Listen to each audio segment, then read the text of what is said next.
So for those of you here and for those of you online, it is a great joy and a true privilege to introduce to you Swami Vedananda from our Vedanta Society in Northern California. Swami Vedananda encountered Vedanta when he was a grad student at UC Berkeley, and he was studying physics at the time. And a roommate there suggested that he go see this awesome, energetic Swami in San Francisco. So he began going to the Vedanta Society in San Francisco from 1959. So after he did some graduate work, completed his degree, he did some teaching, and did a stint on the service. Then 1970, he joined the monastery in San Francisco, where he has been ever since. His teacher was blessed to be initiated by Swami Ashokananda, the revered great Swami who was a disciple of Swami Vivekananda. He was also deeply influenced by Swami Shantasarupananda, who was our Swami at the Vedanta Society in Berkeley, another greatly revered Swami. He received his sannyasa in 1993 and has been in San Francisco inspiring people ever since. He's well known for his holiness, his kindness, and for his just personal generosity of being.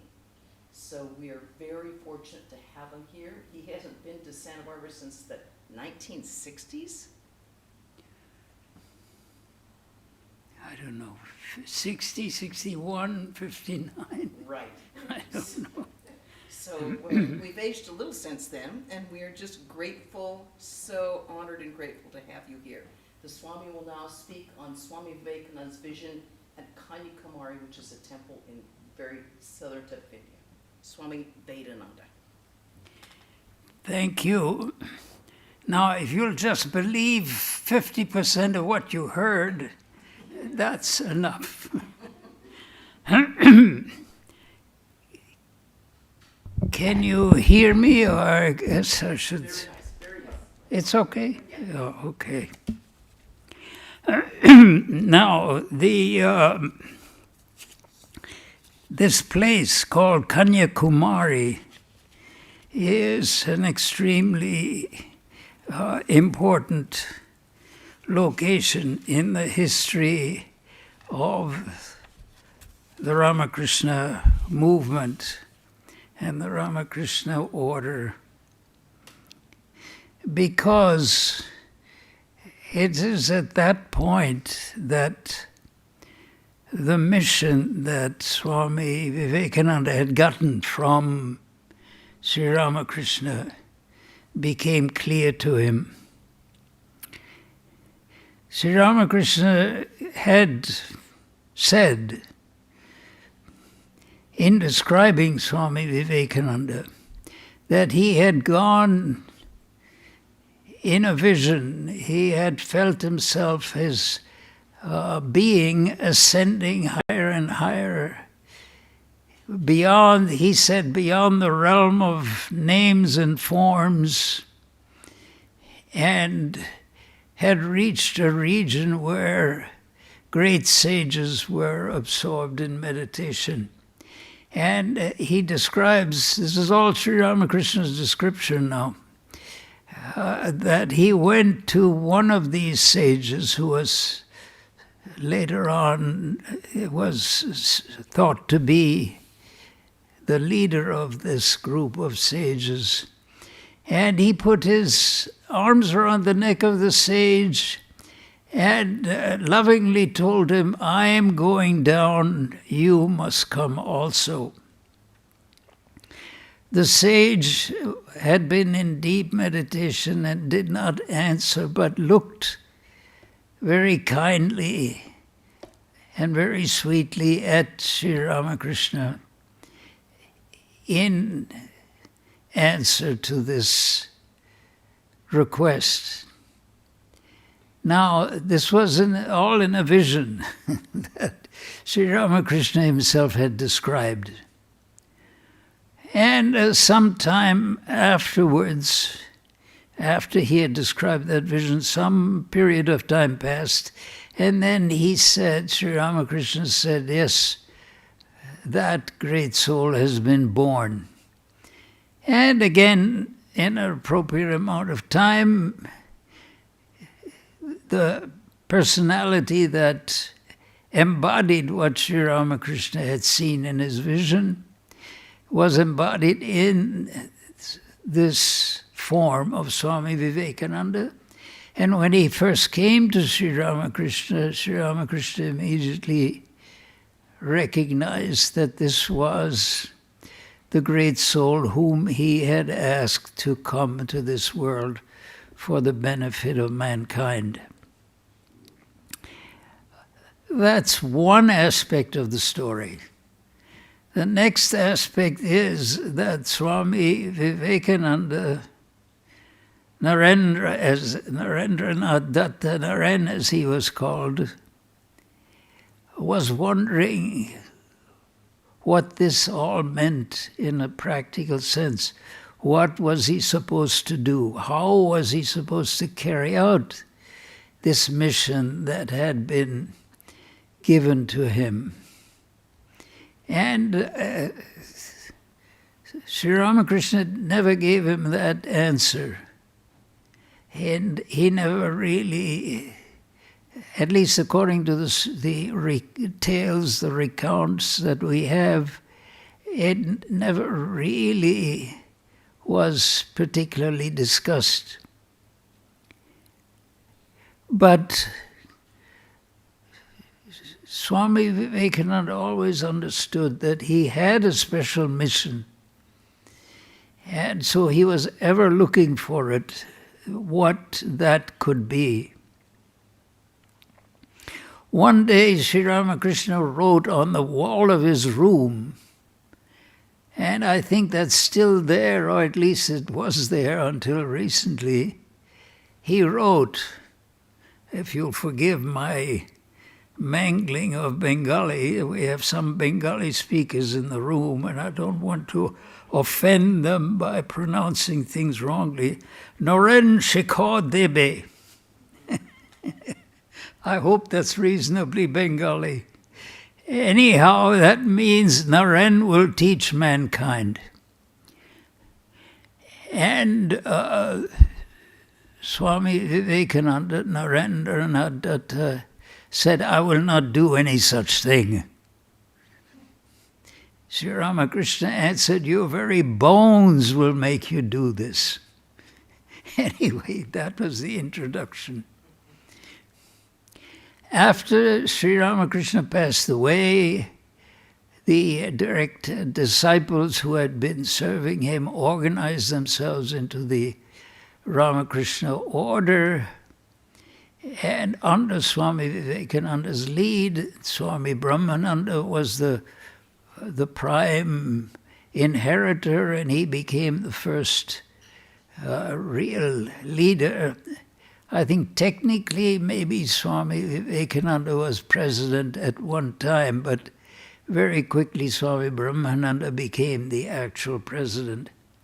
And certainly after Swamiji passed away, Swami Brahmananda, with great enthusiasm, pursued this goal of expanding the teachings of Sri Ramakrishna worldwide. And many Swamis came to America during that time with instructions to carry out, to embody the Master's message and establish this new order. So the question then comes, what actually occurred to make Swami Vivekananda establish the order other than Sri Ramakrishna's suggestions and requests? He really did not know how to carry out the mission that had been given to him.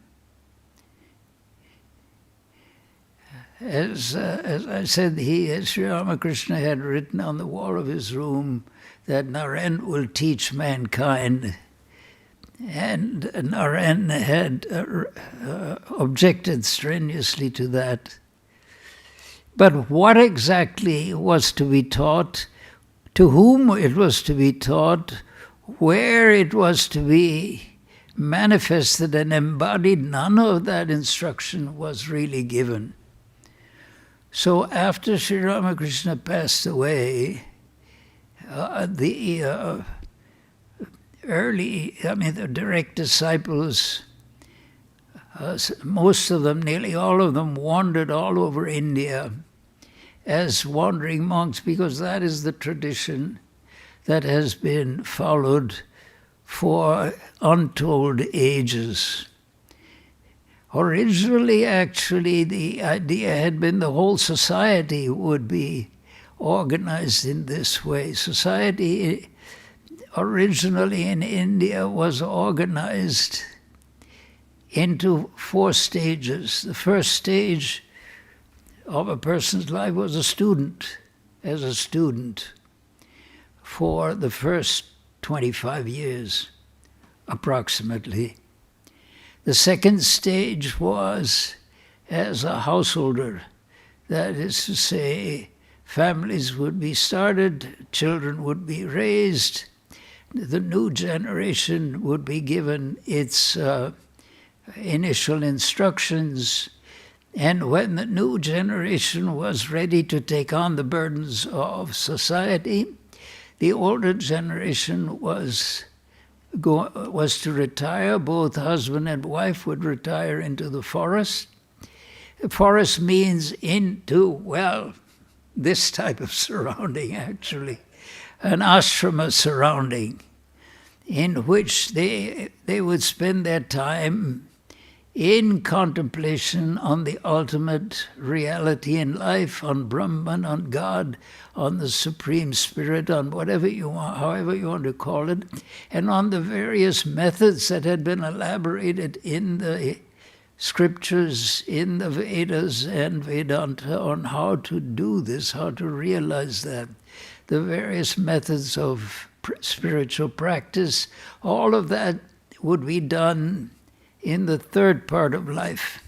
The first part of life was as students, second part of life as householders, where they raised families.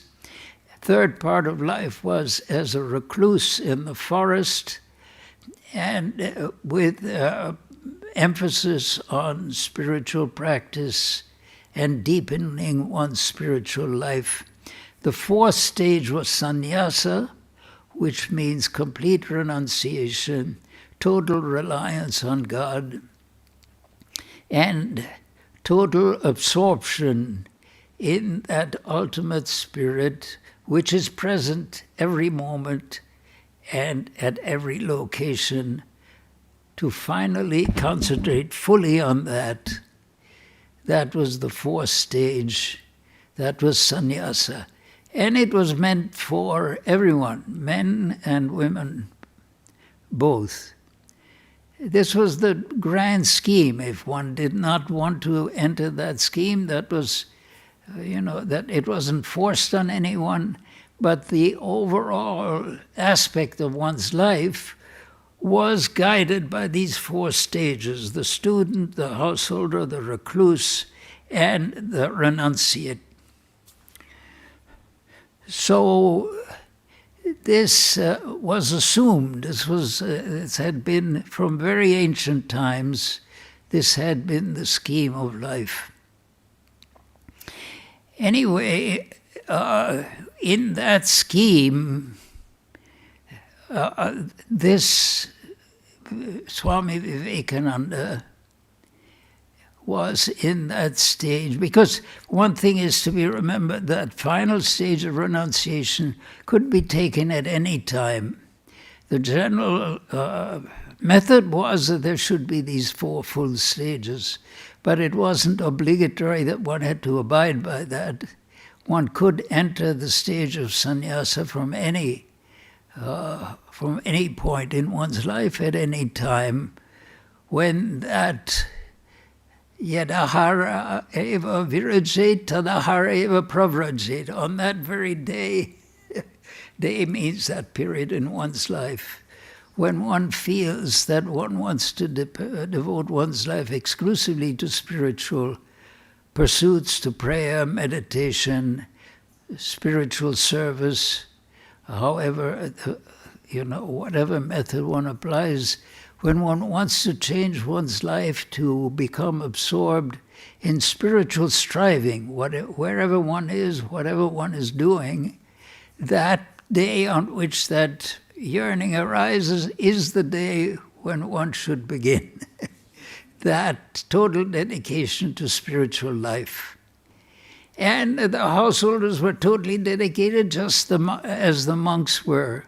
The methods of doing it were different, but the emphasis was the same. So the whole society was united in this endeavor. And this had been going on for thousands of years. The Vedas were written as a result of this. The Upanishads, the Vedas were written as a result of this. The whole spiritual tradition was embodied in the whole society.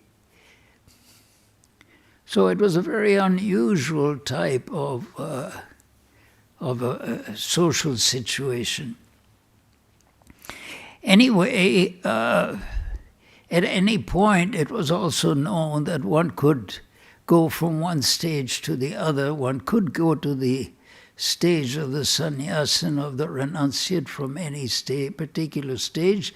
That was also allowed. But the natural process was, when all one's obligations in the worldly sense had been fulfilled, one was ready for concentrating on God and God alone. Because, of course, the end of time comes for all of us. And at that end of time, one has to have a prepared environment, mental and spiritual environment, in which one enters. Whether one likes it or not, everything comes to an end, but it should come to an end only physically, spiritually.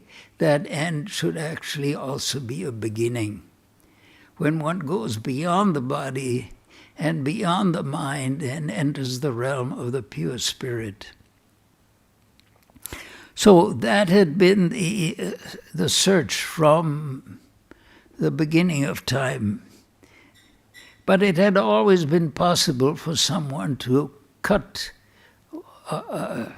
this, to break up some of that process and jump ahead if one was qualified and able.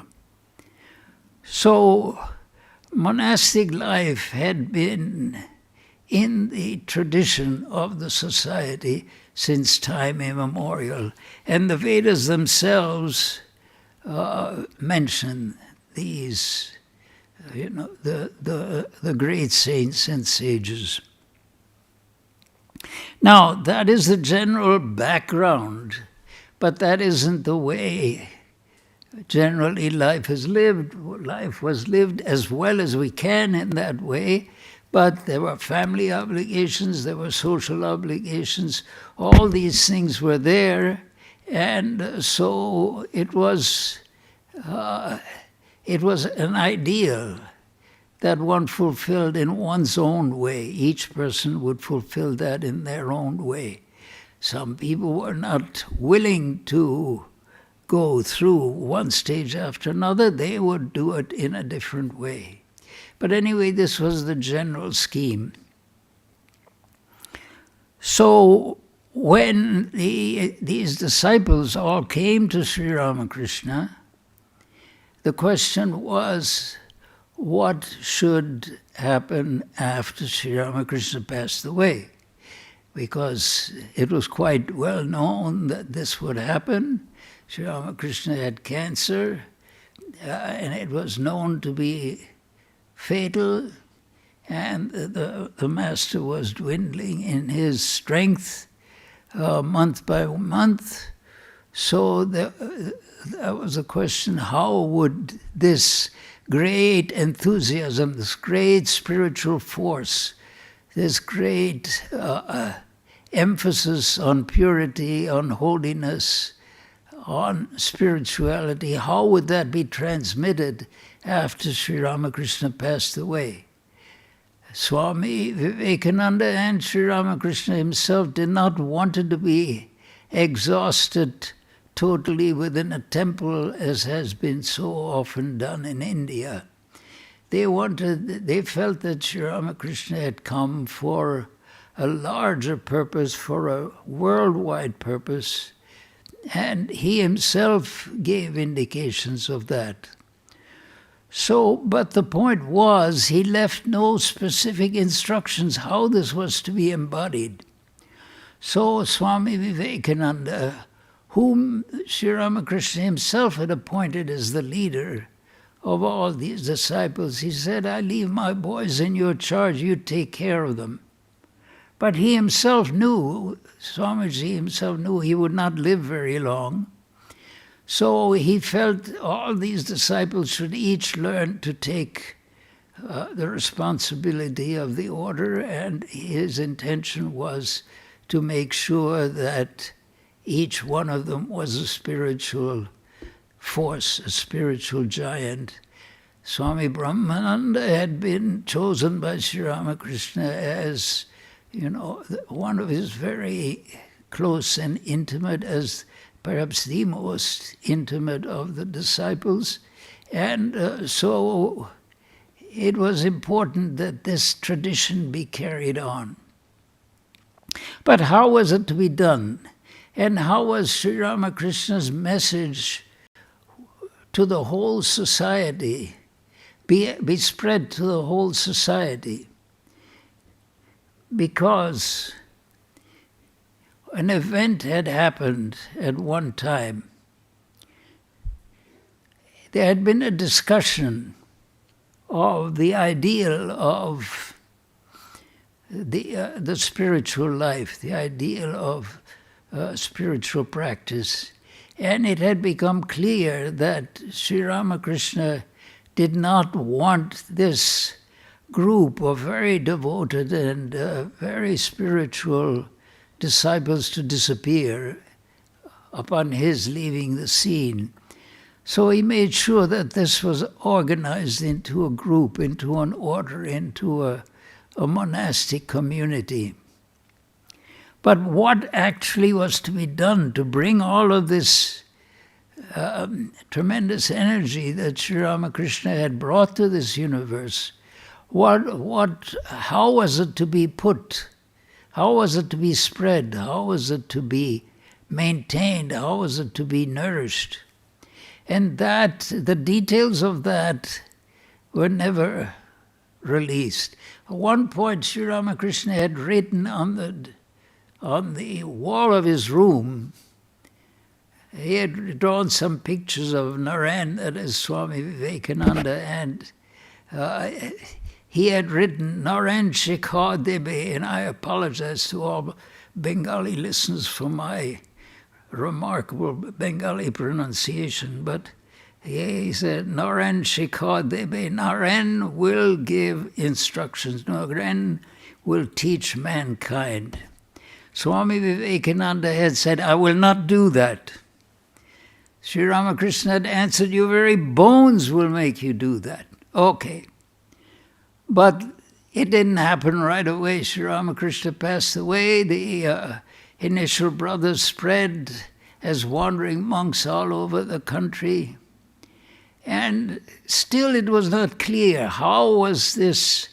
Swamiji felt that there was a tremendous power within himself, and that the master had wanted him to accomplish something important, that the greatness of Sri Ramakrishna's incarnation, which all the direct disciples intimately and instinctively felt, how was that could not simply be exhausted in a small group of people doing small worships, and then when they pass away, everything disappears.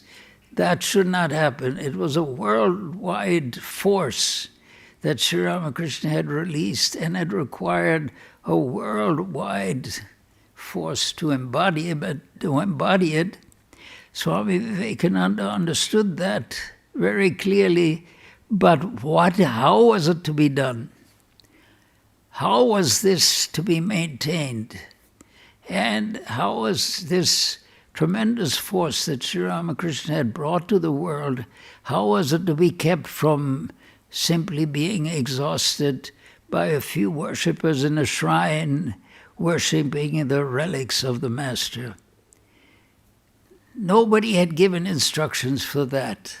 How it was to be embodied, Sri Ramakrishna did not give detailed instructions. He merely said, you will do this, you will teach mankind. Swami Vivekananda said, no, I will not, and it was left at that.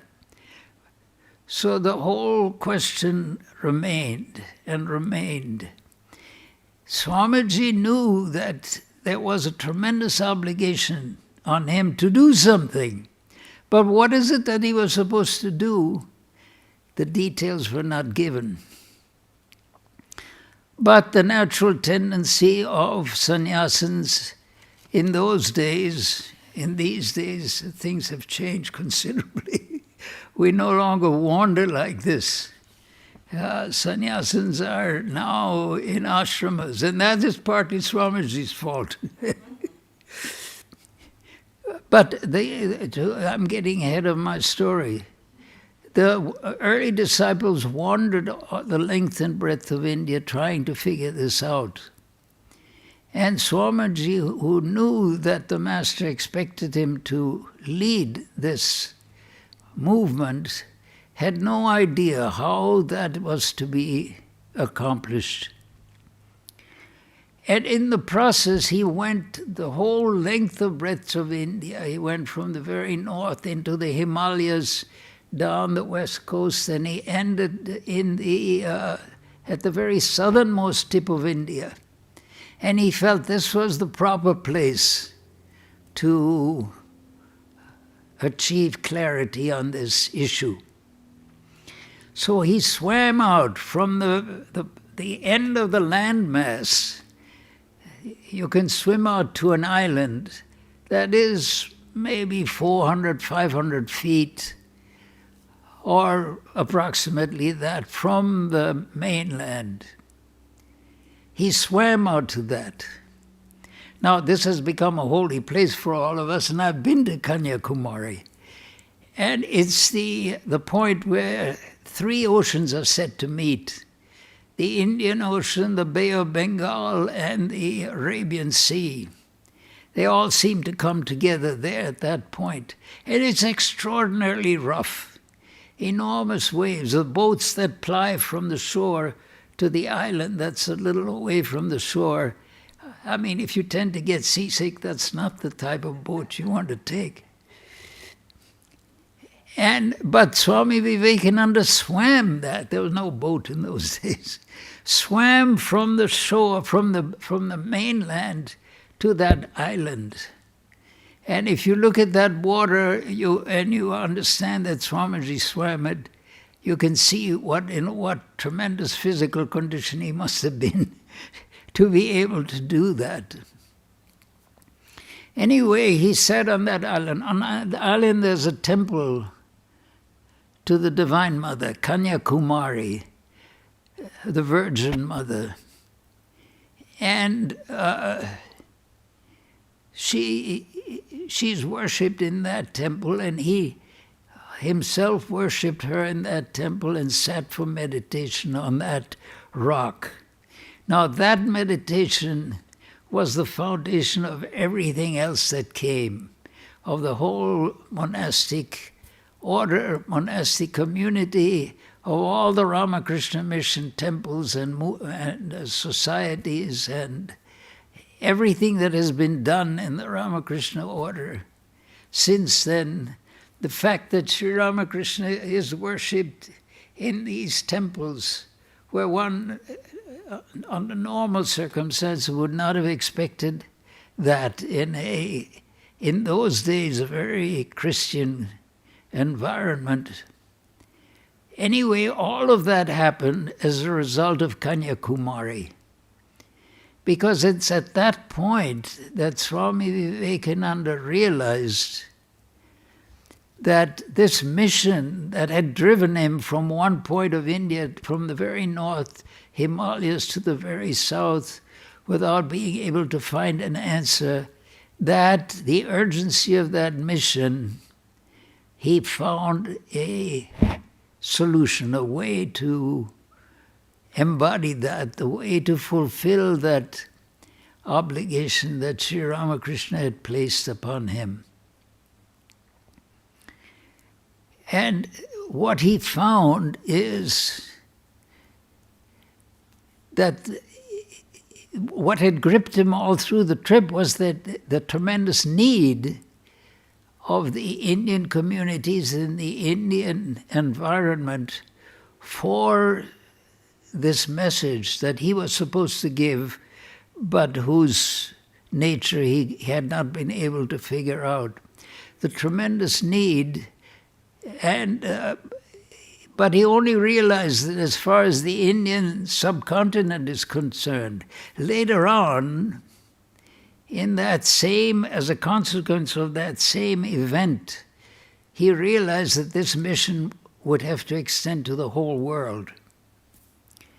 And so this Kanyakumari incident is of tremendous significance to us here who have devoted ourselves to this mission.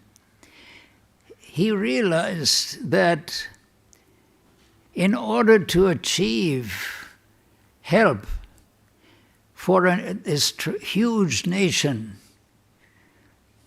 India, that he had felt he had a message, in order to achieve that, the only method would be to mobilize, as it were, the monks, the sannyasins and sannyasinis, who form the very core, the very center, the very essence of the Hindu religion. That image of the monks and the nuns being the source, being the instruments to move Sri Ramakrishna's mission and message abroad in the world, which is now embodied in all these temples, in all the institutions in India. There are more than 100 of them. All over the world there are, not only in the official orders or the official centers that we have here, like in Santa Barbara, San Francisco, New York, and so many other places, but the whole society would have to be galvanized. And the question is how to do that, how to accomplish that. That is what caused Swami Vivekananda the great pain and effort of trying to solve this mission, to fulfill this mission that had been put on him. At Kanyakumari, he realized it would have to be sannyasins and sannyasinis. It would have to be monks and nuns who would bear this message, because they had the freedom, they had the power, they had the energy, they had the sense of mission. If that were aroused, that would enable this message to be embodied and to go forth. So the founding of all these centers, the founding of the whole Ramakrishna Order, and of course definitely the Sharda Math, because Swami Vivekananda knew that he was founding a monastic order for men, but he also knew, and he predicted, that there would be the same order for women. He only told the men, don't try to boss the women, which was a great thing that he told us, because it put it, you could put it in a flag, you know. But the idea that both men and women would be the instruments, not by their accomplishing anything, but by their renouncing everything, they would become the instruments to spread Sri Ramakrishna's message. And that vision came to him at Kanyakumari. And while he was sitting there, he said, sitting there on the last piece of Indian rock at the foot of Mother Kumari's temple, an idea came to him. He said, this was totally unthinkable, really, because the monks and nuns were the ones who had nothing to give except themselves. There was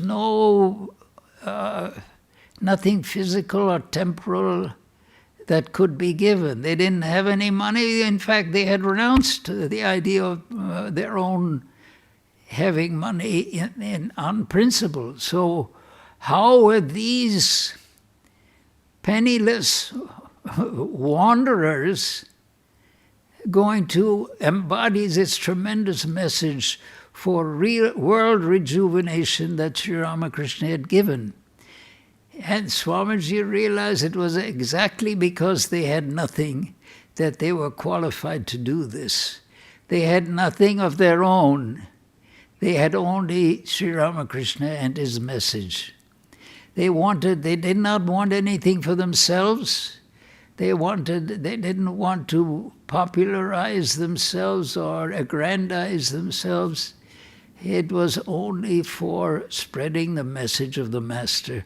And that is the way, by the grace of God, by the grace of Mother Sri Ramakrishna Swamiji, by that grace we try to maintain, try to keep it that way. And as a result of that, we now have hundreds of centers in India, a dozen or more in Europe, some in the Americas. The whole movement has taken off. And it started at Kanyakumari because that is where that vision came to him. It is exactly because these monks and nuns have nothing. That's why they are the perfect embodiments to spread the message of universal love, universal dedication, renunciation for the sake of an ideal. Spread that throughout the world. So this, because of this Kanyakumari at the very tip of India is so crucial and so important in the history of this order. And as a result of this, Swamiji went to the West, and Holy Mother is the energy behind it, you could say. Sri Ramakrishna, of course, is the ideal and is the goal, and actually has provided the means and the knowledge and the ability, but Mother is the supreme guardian of it all. And see, the first test of this came when the word spread out that there was going to be a parliament of religions in Chicago. Yeah, somehow the word got to India also. And the disciples, Swamiji by that time had gone partly around the whole of India. He had gone up into the Himalayas and come down the west coast and was now had just come to Chennai, Madras in those days. And his disciples who read this announcement of this Parliament of Religions in Chicago said, he is the proper person to represent Hinduism. All religions have their representatives. Hinduism must have its own. And who could be more capable and more suitable for this message? So it is at Chennai that this came into existence. The disciples went around without asking Swamiji about it. They went around and they gave it. Oops, sorry about that. This was not present in Swamiji's day, I must tell you. So he had no problem with this. But he did have to stand in Madras. He had to talk to, I think, 15,000 people or so. So he had to stand on top of a coach and hollow. Now, here we have this. So, anyway, the word came out that there should be a representative of Hinduism, and his Madras disciples were so enthusiastic. They said he should go. They raised money for his passage to America. Can you imagine? And they gave it to him, and he said, "Give it back." He said, why do you want us to give it back? Unless I am told by Sri Ramakrishna or by Holy Mother, by someone, unless I am told, I will not undertake this. Otherwise, it'll be my own wish that I wish to undertake this trip. I wish for maybe personal aggrandizement. I want to represent all of India and all that. No. Well, okay. He didn't have to worry about these things, by the way. But he did have to stand on top of that coach and shout to the thousands of people. So we have to be grateful to this. So anyway, his disciples gathered money and he told them to give it back. If God wants it, that I should go, that money will come again. That was, if you want to test God's intention and also his patience, by the way, this would be one way you would try to do it. Anyway, that's what he did, that's what he told. But he had that inspiration actually before this happened at Kanyakumari, before he ever got to Madras. Because he felt that the only method of putting Sri Ramakrishna's message out as a broad remedy for all people everywhere, the method of spirituality, the method of devotion to God, the method of total dedication to spiritual pursuits, that to spread that, he needed some who had devoted themselves to that, heart and soul to that, and that would be monks and nuns. At that time, of course, an order of nuns was not founded, but Swamiji laid down the principles for forming a monastic order for women, which was later on founded. So definitely for both men and women, he wanted them to lead that effort that Sri Ramakrishna's message would be spread in that way. And all of that came really to a head, or came to fruition in his own mind when he was sitting at that temple to Kanyakumari at the southern tip of India. And I've sat at that temple and I've tried to meditate on these things. Anyway, we each do according to our own abilities. So. But anyway, it's inspiring because Kanyakumari is where the Indian Ocean, the Pacific Ocean, the Bay of Bengal, whatever, it's supposed to be three main bodies of water come together. So at that point, when everything comes together at a very auspicious location, that message was Swamiji became aware of that message. And he was able to realize that what Sri Ramakrishna had written on the wall of his room, Naren Shikha Debe, Naren will teach mankind. He realized that this had been, the way of fruition had been opened to him at Kanyakumari. But he still wasn't sure whether he ought to go. So he wrote to Holy Mother. Sri Ma was in Calcutta, and he wrote to her and asked her, they want me to go to the West. I mean, totally unthinkable. But what is your opinion? Should I go? Mother's got the letter and immediately said, no. How can it be? My son going off overseas into some totally unknown surroundings, without support, how can that be? No. It should not be. But that night, she had a vision. She saw the Dakshineshwar temple,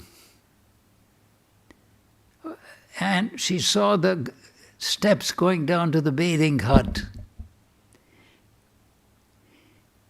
And she saw there were people coming down to bathe in the Ganga at that bathing hut.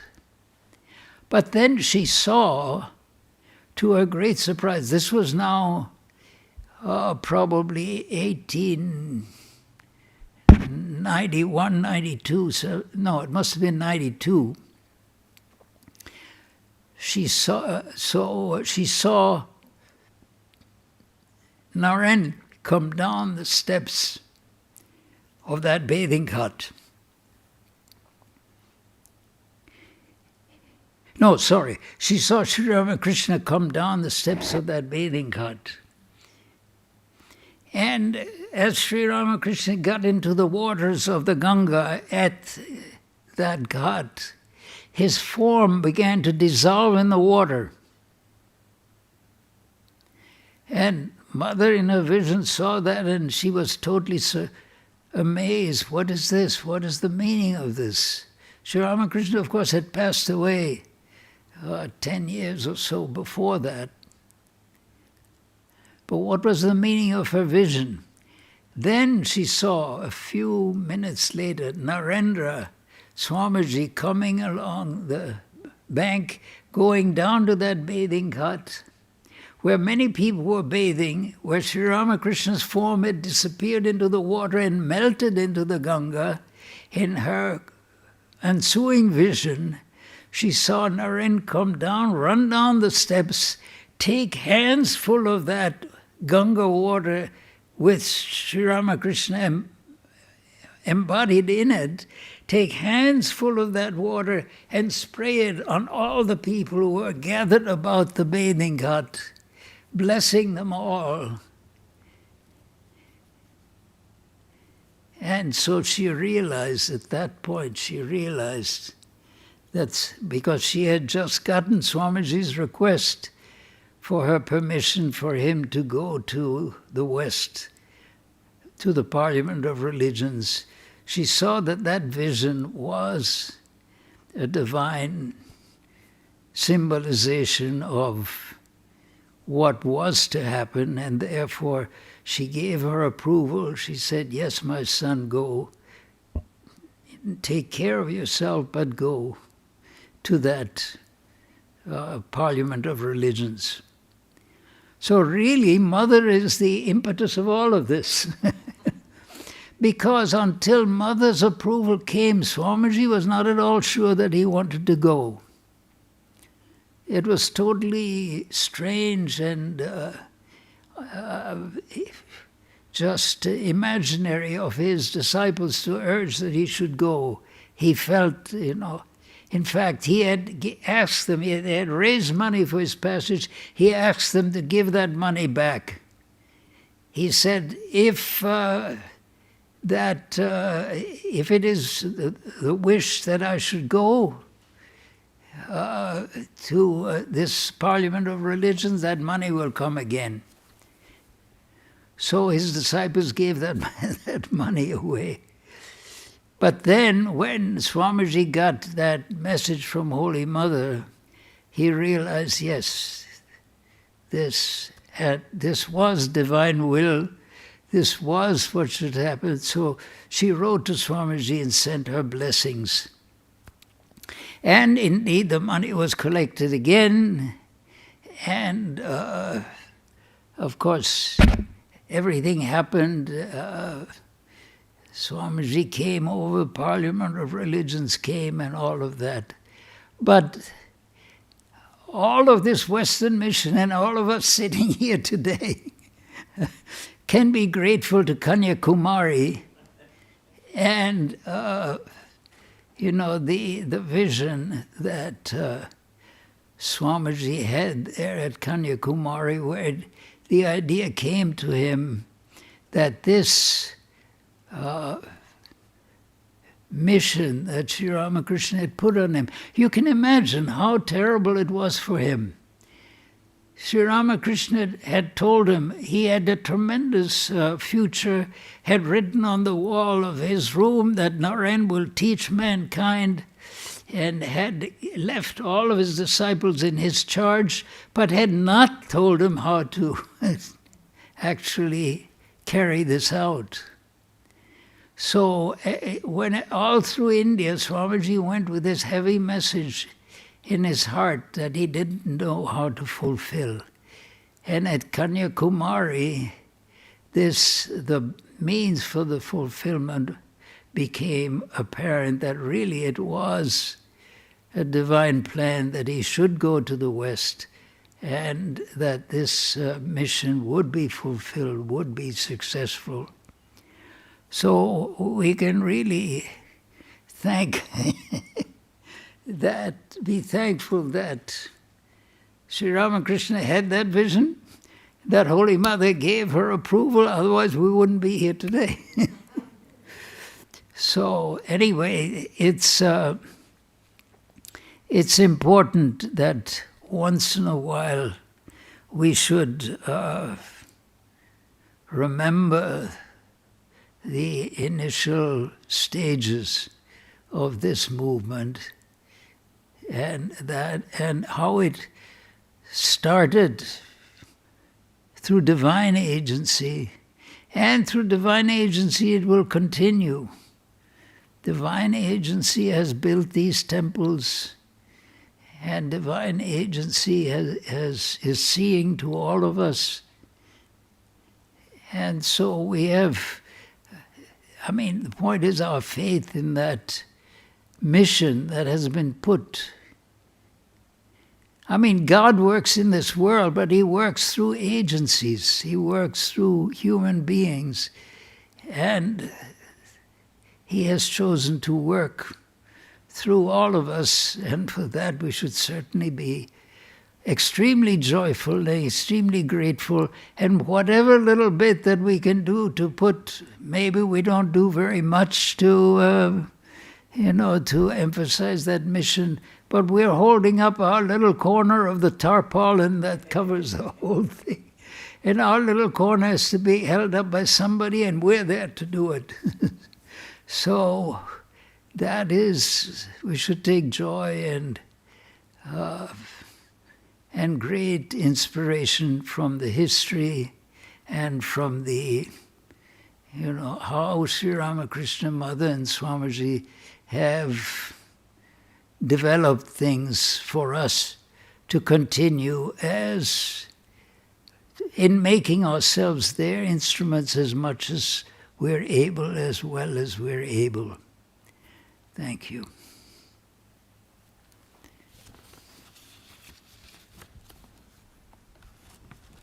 Thank you, Swami Vedananda, for such a beautiful and inspiring lecture.